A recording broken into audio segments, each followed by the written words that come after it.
Hello everyone, welcome to our YouTube channel Tectonic Science. Dear aspirants, ಎಲ್ಲರಿಗೂ ನಮಸ್ಕಾರ. Today's session is all about KARTET Previous Year Question Paper 2017 Child Development and Pedagogy. So stay till the end. This session is helpful for your KARTET 2025. Let us start today's first question. Suma learns lesson quickly, but Leela takes longer time to learn them. It denotes the development principle of ಅಂದರೆ ಸುಮಾಳು ಪ್ರತಿ ಪಾಠವನ್ನು ಚುರುಕಾಗಿ ಕಲಿಯುವಳು, ಆದರೆ ಲೀಲಾಳು ಅದೇ ಪಾಠ ಕಲಿಯಲು ಹೆಚ್ಚು ಸಮಯ ತೆಗೆದುಕೊಳ್ಳುವಳು. ಇದು ವಿಕಾಸದ ಈ ತತ್ವವನ್ನು ಪ್ರತಿಬಿಂಬಿಸುತ್ತದೆ. ಇದಕ್ಕೆ ಸರಿಯಾದ ಉತ್ತರ ವೈಯಕ್ತಿಕ ಭಿನ್ನತೆ. Option number 3 is the correct answer. Individual different. ಏಕೆಂದರೆ ವ್ಯಕ್ತಿಯಿಂದ ವ್ಯಕ್ತಿಗೆ ಏನಿರ್ತದೆ ಅಂದ್ರೆ ಕಲಿಕೆಯಲ್ಲಿ ಭಿನ್ನತೆ ಇರ್ತದೆ. ಪ್ರತಿಯೊಬ್ಬ ವ್ಯಕ್ತಿಯು ತನ್ನದೇ ಆದ ಒಂದು ವೇಗದಲ್ಲಿ ಒಂದು ವಿಷಯವನ್ನು ಗ್ರಹಿಸ್ತಿರ್ತಾರ. ಅವ ಗ್ರಹಿಕೆಯ ಒಂದು ಸಾಮರ್ಥ್ಯ ಇರುತ್ತೆ. ಅದಕ್ಕಾಗಿ ಇದು ಏನಿರ್ತದೆ ಅಂದ್ರೆ ವೈಯಕ್ತಿಕ ಭಿನ್ನತೆ, ಇಂಡಿವಿಜುವಲ್ ಡಿಫರೆನ್ಸ್ ಏನಿರ್ತದೆ ಅಂದ್ರೆ ವ್ಯಕ್ತಿಯಿಂದ ವ್ಯಕ್ತಿಗೆ ಭಿನ್ನವಾಗಿರುತ್ತೆ. ಅದಕ್ಕೆ option number 3 is the right answer ಆಗುತ್ತೆ. Question number 2. An attempt by the individual to push those experiences and thoughts which are in conflict from conscious to unconscious mind is called. ಅಂದರೆ ವ್ಯಕ್ತಿಯಲ್ಲಿ ಸಂಘರ್ಷವನ್ನುಂಟು ಮಾಡುವ ಆಲೋಚನೆಗಳನ್ನು ಮನಸ್ಸಿನ ಜಾಗೃತ ಭಾಗದಿಂದ ಅಜಾಗೃತ ಭಾಗಕ್ಕೆ ತಳ್ಳಲ್ಪಡುವ ಪ್ರಕ್ರಿಯೆ ಏನಂತಾರೆ ಅಂದ್ರೆ ಇದಕ್ಕೆ ಸರಿಯಾದ ಉತ್ತರ ದಮನ. Option number 2 is the right answer ಆಗುತ್ತೆ. ಏಕೆಂದರೆ ದಮನ ಡಿಪ್ರೆಷನ್ ಎಂದರೆ ವ್ಯಕ್ತಿಯು ತನ್ನ ಜಾಗೃತ ಮನಸ್ಸಿನಲ್ಲಿ ಆತಂಕವನ್ನುಂಟು ಮಾಡುವ ಆಲೋಚನೆಗಳು, ಭಾವನೆಗಳು ಮತ್ತು ನೆನಪುಗಳನ್ನು ಉದ್ದೇಶಪೂರ್ವಕವಾಗಿ ಅಜಾಗೃತ ಮನಸ್ಸಿಗೆ ತಳ್ಳುವ ಒಂದು ಪ್ರಕ್ರಿಯೆ. ಸೊ ಇದಕ್ಕೆ option number 2 is the right answer ಆಗುತ್ತೆ. Question number 3. Which of the following is not the characteristics of group. ಅಂದರೆ ಈ ಕೆಳಗಿನ ಯಾವುದು ಸಮೂಹದ ಲಕ್ಷಣವಲ್ಲ. ಇದಕ್ಕೆ ಸರಿಯಾದ ಉತ್ತರ ಆಪ್ಷನ್ ನಂಬರ್ 4. ಪ್ರತಿಯೊಬ್ಬ ಸದಸ್ಯನು ನಿರ್ದಿಷ್ಟ ಪಾತ್ರ ನಿರ್ವಹಿಸುವುದಿಲ್ಲ. ಇದು ಏನಾಗುತ್ತೆ ಅಂದ್ರೆ ಸರಿಯಾದ ಉತ್ತರ ಆಗುತ್ತೆ. Each member of the group do not execute specific role. ಏಕೆಂದರೆ ಪ್ರತಿಯೊಬ್ಬ ಸದಸ್ಯನು ನಿರ್ದಿಷ್ಟ ಪಾತ್ರ ವಹಿಸುವುದು ಸಮೂಹದ ಒಂದು ಲಕ್ಷಣವಾಗಿದೆ. ಆದರೆ ಇಲ್ಲಿ ನೀಡಲಾದ ಆಯ್ಕೆಯಲ್ಲಿ ನಿರ್ವಹಿಸುವುದಿಲ್ಲ ಎಂದು ಹೇಳಿರುವುದರಿಂದ ಇದು ಸಮೂಹದ ಗುಣಲಕ್ಷಣವಲ್ಲ. So option number 4 is the right answer. Question number 4. This type of conflict involves two equally attractive choice. ಅಂದರೆ ಈ ರೀತಿಯ ಉಭಯ ಸಂಕಟದಲ್ಲಿ ಎರಡು ಆಯ್ಕೆಗಳು ಉತ್ತಮ ಆಯ್ಕೆಯಾಗಿರುತ್ತವೆ. ಇದಕ್ಕೆ ಸರಿಯಾದ ಉತ್ತರ ಆಪ್ಷನ್ ನಂಬರ್ 1. ಆಗಮ ದ್ವಂದ್ವ ಅಂದರೆ ಅಪ್ರೋಚ್ ಕಾನ್ಫ್ಲಿಕ್ಟ್ ಇಸ್ ದಿ ಸರಿಯಾದ ಉತ್ತರ ಆಗುತ್ತೆ. ಏಕೆಂದರೆ ಆಗಮ ದ್ವಂದ್ವ ಎಂಬುದು ಎರಡು ಉತ್ತಮ ಆಯ್ಕೆಗಳ ನಡುವೆ ನಿರ್ಧಾರ ತೆಗೆದುಕೊಳ್ಳುವ ಒಂದು ಸನ್ನಿವೇಶವಾಗಿದೆ. ಸಂಕಷ್ಟಕ್ಕಿಂತ ಹೆಚ್ಚು ಗೊಂದಲ ಮತ್ತು ತಾತ್ಕಾಲಿಕ ನಿರ್ಧಾರ ಸಮಯವನ್ನೇ ಉಂಟು ಮಾಡುತ್ತದೆ. ಆದ್ದರಿಂದ ಇದು ಏನಾಗುತ್ತೆ ಅಂದ್ರೆ ಆಗಮ ದ್ವಂದ್ವ ಏನಾಗುತ್ತೆ ಅಂದ್ರೆ ಸರಿಯಾದ ಉತ್ತರ ಆಗುತ್ತೆ. ಹಾಗಂದ್ರೆ ಅಪಧಮ ದ್ವಂದ್ವ ಅಂದ್ರೆ ಒಂದು ಆಯ್ಕೆಯಲ್ಲಿ ಲಾಭ ನಷ್ಟದ ನಡುವಿನ ಆಯ್ಕೆಯೇ ಸಂಘರ್ಷ. ನೆಕ್ಸ್ಟ್ ಅಪಧಮ ದ್ವಂದ್ವ ಅಂದ್ರೆ ಎರಡು ಕೆಟ್ಟ ಆಯ್ಕೆಗಳ ನಡುವಿನ ಒಂದು ಒತ್ತಡ. ನೆಕ್ಸ್ಟ್ ಅಪಧಮ ದ್ವಂದ್ವ ಅಂದ್ರೆ ಎರಡು ಆಯ್ಕೆಗಳು ಲಾಭ ನಷ್ಟ ಹೊಂದಿರುವುದರಿಂದ ತೊಂದರೆ. ಸೊ ಅದಕ್ಕೆ ಆಗಮ ದ್ವಂದ್ವ ಏನಾಗುತ್ತೆ ಅಂದ್ರೆ ಸರಿಯಾದ ಉತ್ತರ ಆಗುತ್ತೆ. Question number 5. According to Kohlberg, cognitive process like thinking and reasoning plays a major role in this development. ಅಂದರೆ ಕೋಹಲ್ಬರ್ಗ್ ರವರ ಪ್ರಕಾರ ಜ್ಞಾನಾತ್ಮಕ ಪ್ರಕ್ರಿಯೆಗಳಾದ ಆಲೋಚನೆ ಮತ್ತು ತಾರ್ಕಿಕತೆ ಮಗುವಿನ ಈ ವಿಕಾಸದಲ್ಲಿ ಪ್ರಮುಖ ಪಾತ್ರ ವಹಿಸುತ್ತದೆ. ಇದಕ್ಕೆ ಸರಿಯಾದ ಉತ್ತರ ಆಪ್ಷನ್ ನಂಬರ್ 3 ನೈತಿಕ ವಿಕಾಸ. Moral development is the right answer. ಏಕೆಂದರೆ ಕೋಹಲ್ಬರ್ಗ್ ಅವರ ನೈತಿಕ ವಿಕಾಸದ ಸಿದ್ಧಾಂತವು ಜ್ಞಾನಾತ್ಮಕ ಪ್ರಕ್ರಿಯೆಗಳಾದ ಆಲೋಚನೆ ಮತ್ತು ಕಾರಣೀಕರಿಸುವಿಕೆ ಅಂದ್ರೆ ತಾರ್ಕಿಕತೆಯು ಮಗುವಿನ ನೈತಿಕ ವಿಕಾಸದಲ್ಲಿ ಪ್ರಮುಖ ಪಾತ್ರ ವಹಿಸುತ್ತವೆ ಎಂದು ಹೇಳಿದ್ದಾರೆ. ಕೋಹಲ್ಬರ್ಗ್ ಪ್ರಕಾರ ಮಗುವಿನ ನೈತಿಕ ಚಿಂತನೆಗಳು ವಯಸ್ಸಾದಂತೆ ಬದಲಾಗುತ್ತವೆ ಹಾಗೂ ಮೂರು ಉಪ ಹಂತಗಳಾಗಿ ಅವು ಏನಾಗ್ತವ ಅಂದ್ರೆ ಸಾಗ್ತವ. ಹಾಗಂದ್ರೆ ಅವು ಮೂರು ಉಪ ಹಂತಗಳು ಯಾವ ಬರ್ತಾವಂದ್ರೆ, ಒಂದು ಸಾಂಪ್ರದಾಯಿಕ ಪೂರ್ವ ನೈತಿಕತೆಯ ಹಂತ 4ರಿಂದ 10 ವರ್ಷ, ಸಾಂಪ್ರದಾಯಿಕ ನೈತಿಕತೆಯ ಹಂತ 10ರಿಂದ 13 ವರ್ಷ, ಸ್ವಯಂ ಸ್ವೀಕೃತ ನೈತಿಕ ತತ್ವಗಳ ಹಂತ 13 ವರ್ಷಗಳ ಮೇಲ್ಪಟ್ಟು. ಆದ್ದರಿಂದ ಇದು ನೈತಿಕ ವಿಕಾಸ ಇದು ಏನಾಗುತ್ತೆ ಅಂದ್ರೆ ರೈಟ್ ಆನ್ಸರ್ ಆಗುತ್ತೆ. Question number 6. According to Jean Piaget child development concept pertaining to size and shape of object during ಅಂದರೆ ಜೀನ್ ಪಿಯಾಜೆ ಅವರ ಪ್ರಕಾರ ಮಗುವು ಗಾತ್ರ ಮತ್ತು ವಸ್ತುವಿನ ಆಕಾರಕ್ಕೆ ಸಂಬಂಧಿಸಿದ ಪರಿಕಲ್ಪನೆಗಳನ್ನು ಬೆಳೆಸಿಕೊಳ್ಳುವ ಹಂತ. ಇದಕ್ಕೆ ಸರಿಯಾದ ಉತ್ತರ ಆಪ್ಷನ್ ನಂಬರ್ 3 ಮೂರ್ತ ಕಾರ್ಯಗಳ ಹಂತ. Concrete operational stages is the right answer because Jean ಪಿಯಾಜೆ ಅವರ ಪ್ರಕಾರ ಮಕ್ಕಳು ಗಾತ್ರ ಮತ್ತು ವಸ್ತುವಿನ ಆಕಾರಕ್ಕೆ ಸಂಬಂಧಿಸಿದ ಪರಿಕಲ್ಪನೆಗಳನ್ನು ಮೂರ್ತ ಕಾರ್ಯಗಳ ಹಂತದಲ್ಲಿ ಅಂದರೆ ಕಾಂಕ್ರೀಟ್ ಆಪರೇಷನಲ್ ಸ್ಟೇಜಸ್ ನಲ್ಲಿ ಏನ್ ಮಾಡ್ತಾರ ಬೆಳೆಸ್ಕೊಳ್ತಾರ.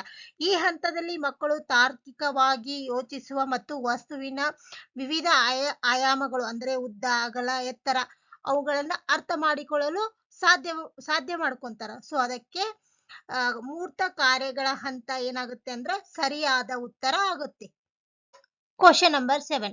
Social constructive approach to learning was propounded by ಅಂದರೆ ಕಲಿಕೆಯ ಸಾಮಾಜಿಕ ಸಂರಚನಾವಾದವನ್ನು ಮಂಡಿಸಿದವರು. ಇದಕ್ಕೆ ಸರಿಯಾದ ಉತ್ತರ ಆಪ್ಷನ್ ನಂಬರ್ 1 ವೈಗೊಟ್ಸ್ಕೈ. ಏಕೆಂದರೆ ಕಲಿಕೆಯ ಸಾಮಾಜಿಕ ಸಂರಚನಾವಾದವನ್ನು ಸೋಷಿಯಲ್ ಕನ್ಸ್ಟ್ರಕ್ಟಿವಿಸಂ ಅನ್ನು ಮಂಡಿಸಿದವರು ಯಾರಂದ್ರೆ ವೈಗೊಟ್ಸ್ಕೈ. ಈ ಸಿದ್ಧಾಂತದ ಪ್ರಕಾರ ಸಾಮಾಜಿಕ ಸಂವಹನ ಮತ್ತು ಸಹಕಾರ ಹಾಗೂ ಸಾಂಸ್ಕೃತಿಕ ಸನ್ನಿವೇಶ ಕಲಿಕೆಯಲ್ಲಿ ಪ್ರಮುಖ ಅಂಶಗಳಾಗಿರ್ತವು. ನೆಕ್ಸ್ಟ್ ಬ್ರೂನರ್ ಅವರು ಏನ್ ಮಾಡ್ತಾರ ಅಂದ್ರೆ ಯಾವುದನ್ನು ಪ್ರತಿಪಾದಿಸ್ತಾರೆ ಅಂದ್ರೆ ಅನ್ವೇಷಣಾ ಕಲಿಕೆ ಡಿಸ್ಕವರಿ ಲರ್ನಿಂಗ್ ಅನ್ನು ಏನ್ ಮಾಡ್ತಾರ ಅಂದ್ರೆ ಅವರು ಪ್ರತಿಪಾದಿಸ್ತಾರೆ. ಹಾಗಂದ್ರೆ ಬಂಡೂರ ಅವರು ಸಾಮಾಜಿಕ ಕಲಿಕೆಯ ಸಿದ್ಧಾಂತವನ್ನು ಅಂದ್ರೆ ಸೋಷಿಯಲ್ ಲರ್ನಿಂಗ್ ಥಿಯರಿಯನ್ನು ಪ್ರತಿಪಾದಿಸ್ತಾರ. ರಾಬರ್ಟ್ ಗ್ಯಾಗ್ನೆ ಅವರು ಸಂಚಿತ ಕಲಿಕೆಯ ಮಾದರಿಯನ್ನು ಕ್ಯುಮುಲೇಟಿವ್ ಲರ್ನಿಂಗ್ ಮಾಡೆಲ್ ಏನ್ ಮಾಡ್ತಾರಂದ್ರ ಪ್ರತಿಪಾದಿಸ್ತಾರೆ. ಇವು ಏನಾಗ್ತಾವ ಅಂದ್ರೆ ನಿಮ್ಗೆ ಶಾರ್ಟ್ ನೋಟ್ಸ್ ಆಗಿ ಏನಾಗ್ತಾವಂದ್ರ ಯೂಸ್ಫುಲ್ ಆಗ್ತವು. ಸೊ ಇವನು ನೀವೇನ್ ಮಾಡ್ಬೇಕಂದ್ರ ಶಾರ್ಟ್ ನೋಟ್ ಆಗಿ ಬರ್ಕೊಂಡು ಫೈನಲ್ ರಿವಿಷನ್ ಅಲ್ಲಿ ಇವನು ಒಂದ್ಸರಿ ರಿವಿಷನ್ ಮಾಡಿದ್ರೆ ನಿಮ್ಗೆ ಏನಾಗ್ತಾವಂದ್ರ ಈ ಕ್ವಶನ್ಸ್ ಗಳು ಏನಾದ್ರು ಬಂದ್ರೆ ಇದನ್ನು ಮಂಡಿಸಿದವ್ರು ಯಾರು, ಇದ್ರ ಪ್ರಪೌಂಡರ್ ಯಾರು, ಹಿಂಗೆ ಏನಾದ್ರು ಕ್ವಶನ್ಸ್ ಕೇಳಿದ್ರೆ ಅಂದ್ರೆ ನಿಮ್ಗೆ ತುಂಬಾನೇ ಹೆಲ್ಪ್ಫುಲ್ ಆಗುತ್ತೆ. ಸೊ ನೀವೇನ್ ಏನ್ ಮಾಡ್ರಿ ಅಂದ್ರ ಶಾರ್ಟ್ ನೋಟ್ ಆಗಿ ಬಳಸ್ಕೋರಿ. Question number 8. Moral development theory was propounded by ಅಂದರೆ ನೈತಿಕ ಬೆಳವಣಿಗೆಯ ಸಿದ್ಧಾಂತವನ್ನು ಪ್ರತಿಪಾದಿಸಿದವರು. ಇದಕ್ಕೆ ಸರಿಯಾದ ಉತ್ತರ option number 2 Kohlberg is the right answer ಆಗುತ್ತೆ. ಏಕೆಂದ್ರೆ ನೈತಿಕ ಬೆಳವಣಿಗೆಯ ಸಿದ್ಧಾಂತವನ್ನು ಪ್ರತಿಪಾದಿಸಿದವರು ಕೊಹಲ್ಬರ್ಗ್. ಈ ಸಿದ್ಧಾಂತವು ಮಕ್ಕಳ ಸರಿ ಮತ್ತು ತಪ್ಪುಗಳ ಬಗ್ಗೆ ಹೇಗೆ ಗ್ರಹಿಸುತ್ತಾರೆ ಮತ್ತು ನೈತಿಕ ತೀರ್ಮಾನಗಳನ್ನು ಹೇಗೆ ತೆಗೆದುಕೊಳ್ಳುತ್ತಾರೆ ಎಂಬುದನ್ನು ವಿವರಿಸುತ್ತದೆ. ಮಗುವಿನ ನೈತಿಕ ಬೆಳವಣಿಗೆಯು ಕೇವಲ ಬಾಹ್ಯ ಪ್ರಭಾವಗಳಿಂದ ಅಂದ್ರೆ ಪೋಷಕರು ಮತ್ತು ಹಿರಿಯರಿಂದ ಉಂಟಾಗಿರುವುದಿಲ್ಲ. ಮತ್ತೆ ಏನಾಗಿರ್ತಾವ ಅಂದ್ರ ಮಗುವಿನ ಆಂತರಿಕ ಜ್ಞಾನಾತ್ಮಕ ಸಾಮರ್ಥ್ಯಗಳಾದ ಯೋಚನೆ ಮತ್ತು ತಾರ್ಕಿಕತೆಯು ಕೂಡ ನೈತಿಕ ವಿಕಾಸನದಲ್ಲಿ ಏನಾಗ್ತಾವಂದ್ರ ಪ್ರಮುಖ ಪಾತ್ರ ವಹಿಸ್ತವು. ಆದ್ದರಿಂದ ಏನಾಗ್ತೈತೆ ಅಂದ್ರ ಇದನ್ನ ಪ್ರತಿಪಾದಿಸ್ತವ್ರು ಯಾರು ಬರ್ತಾರಂದ್ರ ಕೊಹಲ್ಬರ್ಗ್ ಬರ್ತಾರ.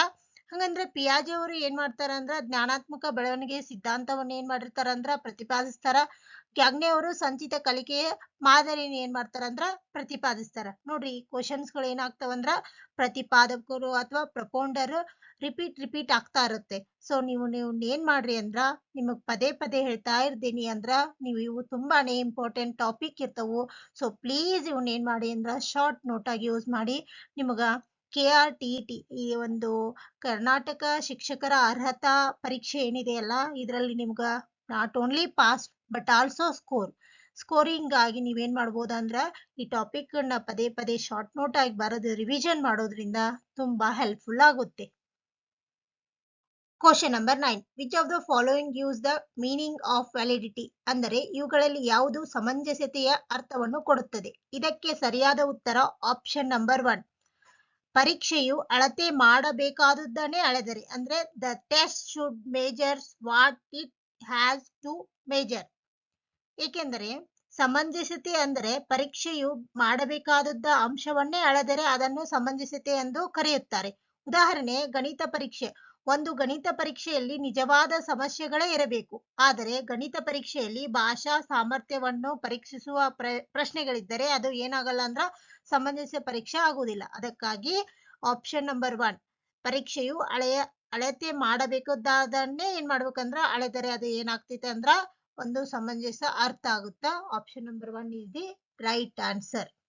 Question number 10. If a child with mental age of 6 years is only 4-year-old child, we should call them. ಅಂದರೆ ಒಂದು 6 ವರ್ಷದ ಮಾನಸಿಕ ವಯಸ್ಸುಳ್ಳ ಮಗುವು 4 ವರ್ಷ ವಯಸ್ಸಿನ ಮಗುವಾದರೆ ಅವನನ್ನು ನಾವು ಹೀಗೆಂದು ಕರೆಯಬಹುದು. ಇದಕ್ಕೆ ಸರಿಯಾದ ಉತ್ತರ ಪ್ರತಿಭಾವಂತ ಅಂದ್ರೆ ಗಿಫ್ಟೆಡ್. ಏಕೆಂದ್ರೆ ಒಂದು ಮಗುವಿನ ಮಾನಸಿಕ ವಯಸ್ಸು ನಿಜವಾದ ವಯಸ್ಸಿಗಿಂತ ಹೆಚ್ಚಾದರೆ ಆ ಮಗುವನ್ನು ನಾವು ಏನಂತ ಕರಿತೀವಿ ಅಂದ್ರೆ ಪ್ರತಿಭಾವಂತ ಮಕ್ಕಳು ಅಂತ ಕರಿತೀವಿ. ಸೊ ಇದು IQ ಬರುತ್ತೆ. IQ is equal to ಇದು ಒಂದು ಫಾರ್ಮುಲಾ ಬರ್ತದೆ. IQ is equal to mental age divided by chronological age into 100. ಅಂದ್ರೆ ಅದ್ರದ್ದು ಏನಾಗ್ತದೆ ಅಂದ್ರೆ ಅದ್ರದ್ದು IQ ಎಷ್ಟು ಅಥವಾ ಅದ್ರದ್ದು ಮೆಂಟಲ್ ಏಜ್ ಎಷ್ಟು ಅಥವಾ ಅದ್ರದ್ದು ಕ್ರೊನಾಲಜಿಕಲ್ ಏಜ್ ಎಷ್ಟು, ಈ ಟೈಪ್ ನಿಮ್ಗೆ ಪ್ರಶ್ನೆಗಳನ್ನು ಕೇಳಿದಾಗ ಈ ಒಂದು ಫಾರ್ಮುಲಾ ತುಂಬಾನೇ ಯೂಸ್ಫುಲ್ ಆಗುತ್ತೆ. Question number 11. According to Bloom's revised taxonomy of objective, the highest level of cognitive processes ಅಂದರೆ ಬ್ಲೂಮ್ಸ್ ಪರಿಷ್ಕೃತ ಬೋಧನಾ ಉದ್ದೇಶದ ವರ್ಗೀಕರಣದ ಪ್ರಕಾರ ಜ್ಞಾನಾತ್ಮಕ ಪ್ರಕ್ರಿಯೆಯ ಅತ್ಯುನ್ನತ ಹಂತ. ಇದಕ್ಕೆ ಸರಿಯಾದ ಉತ್ತರ ಆಪ್ಷನ್ ನಂಬರ್ 3 ಸೃಷ್ಟಿಸುವುದು. Create is the right answer ಆಗುತ್ತೆ. ಏಕೆಂದ್ರೆ 1956ರ ಮೂಲ ವರ್ಗೀಕರಣದ ಪ್ರಕಾರ ಮೌಲ್ಯಮಾಪನ ಅನ್ನೋದು ಏನಿತ್ತಂದ್ರ ಅತ್ಯುನ್ನತ ಹಂತವಾಗಿತ್ತು. ಆದರೆ 2001ರ ಪ್ರಕಾರ ಏನಾಗಿತ್ತು ಅಂದ್ರ ಸೃಷ್ಟಿಸುವುದು ಅಂದ್ರ ಕ್ರಿಯೇಟಿವ್ ಇಸ್ ದಿ ಏನಾಗಿತ್ತು ಅಂದ್ರ ರೈಟ್ ಆನ್ಸರ್ ಆಗುತ್ತೆ. ಅದಕ್ಕೆ ಸೃಷ್ಟಿಸುವುದು ಅಥವಾ ಕ್ರಿಯೇಟ್ ಇಸ್ ದಿ ಏನಂದ್ರ correct answer. Question number 12. According to multiple intelligence theory, ability to recognize and classify all varieties of animals, minerals and plants is called. ಅಂದರೆ ಬಹುಮುಖ ಬುದ್ಧಿಶಕ್ತಿ ಸಿದ್ಧಾಂತದ ಪ್ರಕಾರ ಎಲ್ಲಾ ರೀತಿಯ ಪ್ರಾಣಿಗಳನ್ನು, ಲವಣಗಳನ್ನು ಮತ್ತು ಸಸ್ಯಗಳನ್ನು ಗುರುತಿಸುವ ಹಾಗೂ ವರ್ಗೀಕರಿಸುವ ಸಾಮರ್ಥ್ಯವನ್ನು ಹೀಗೆ ಕರೆಯುವರು. ಇದಕ್ಕೆ ಸರಿಯಾದ ಉತ್ತರ ಆಪ್ಷನ್ ನಂಬರ್ 1 ನೈಸರ್ಗಿಕ ಬುದ್ಧಿಶಕ್ತಿ, ನ್ಯಾಚುರಲಿಸ್ಟ್ ಇಂಟೆಲಿಜೆನ್ಸ್. ಏಕೆಂದರೆ ಇದು ಹಾರ್ವರ್ಡ್ ಗಾರ್ಡನ್ ಅವರ ಪ್ರಕಾರ ಬಹುಮುಖ ಒಂದು ಬುದ್ಧಿಶಕ್ತಿ ಸಿದ್ಧಾಂತದ ಪ್ರಕಾರ ಏನಿರ್ತದಂದ್ರ ನೈಸರ್ಗಿಕ ಬುದ್ಧಿಶಕ್ತಿ ಅಂದರೆ ವ್ಯಕ್ತಿಯು ಪ್ರಾಣಿ, ಸಸ್ಯ, ಲವಣ, ಪರಿಸರ ಅಥವಾ ಪ್ರಕೃತಿಯ ಅಂಶಗಳನ್ನು ಗುರುತಿಸುವ ಹಾಗೂ ವರ್ಗೀಕರಿಸುವ ಸಾಮರ್ಥ್ಯ. ಅದಕ್ಕೆ ನೈಸರ್ಗಿಕ ಬುದ್ಧಿಶಕ್ತಿ ಏನಾಗುತ್ತೆ ಅಂದ್ರೆ correct answer. Question number 13. Thematic appreciation test majors ಅಂದರೆ ವಿಷಯ ಸಂಜ್ಞಾನ ಪರೀಕ್ಷೆಯನ್ನು ಅಳೆಯುವುದು. ಇದಕ್ಕೆ ಸರಿಯಾದ ಉತ್ತರ ಆಪ್ಷನ್ ನಂಬರ್ 3 ವ್ಯಕ್ತಿತ್ವ ಅಥವಾ ಪರ್ಸನಾಲಿಟಿ ಇಸ್ ಏನಾಗುತ್ತೆ ಅಂದ್ರೆ ರೈಟ್ ಆನ್ಸರ್ ಆಗುತ್ತೆ. ಏಕೆಂದ್ರೆ TET ಅಥವಾ TAT ಅಂದ್ರೆ ಐತಲ್ಲ, TAT ಅಥವಾ ವಿಷಯ ಸಂಜ್ಞಾನ ಪರೀಕ್ಷೆ ಅಥವಾ ವಿಷಯ ಗ್ರಹಿಕೆ ಪರೀಕ್ಷೆ ಏನಂದ್ರೆ ಒಂದು ವ್ಯಕ್ತಿತ್ವವನ್ನು ಅಳೆಯಲು ಬಳಸಲಾಗುವ ಒಂದು ಪರೀಕ್ಷೆ ಆಗಿದೆ. ಅದಕ್ಕಾಗಿ ಇದಕ್ಕೆ ಪರ್ಸನಾಲಿಟಿ ಅಥವಾ ವ್ಯಕ್ತಿತ್ವ ಇಸ್ ಏನಾಗುತ್ತೆ ಅಂದ್ರೆ ರೈಟ್ ಆನ್ಸರ್ ಆಗುತ್ತೆ. Question number 14. The test used to identify the strength and weakness of the child ಅಂದರೆ ವಿದ್ಯಾರ್ಥಿಗಳ ಬಲಗಳು ಮತ್ತು ನ್ಯೂನತೆಗಳನ್ನು ಪತ್ತೆ ಹಚ್ಚಲು ಬಳಸುವ ಪರೀಕ್ಷೆ. ಇದಕ್ಕೆ ಸರಿಯಾದ ಉತ್ತರ ಆಪ್ಷನ್ ನಂಬರ್ 4 ನೈದಾನಿಕ ಪರೀಕ್ಷೆ ಅಥವಾ diagnostic test is the right answer ಆಗುತ್ತೆ. ಏಕೆಂದರೆ ಡಯಾಗ್ನೋಸ್ಟಿಕ್ ಟೆಸ್ಟ್ ಅಥವಾ ನೈದಾನಿಕ ಪರೀಕ್ಷೆ ಒಂದು ಏನಂದ್ರೆ ವಿದ್ಯಾರ್ಥಿಗಳ ಬಲಗಳು ಮತ್ತು ನ್ಯೂನತೆಗಳನ್ನು ಪತ್ತೆ ಹಚ್ಚಲು ಬಳಸುವ ಒಂದು ಪರೀಕ್ಷೆ ಆಗಿದೆ.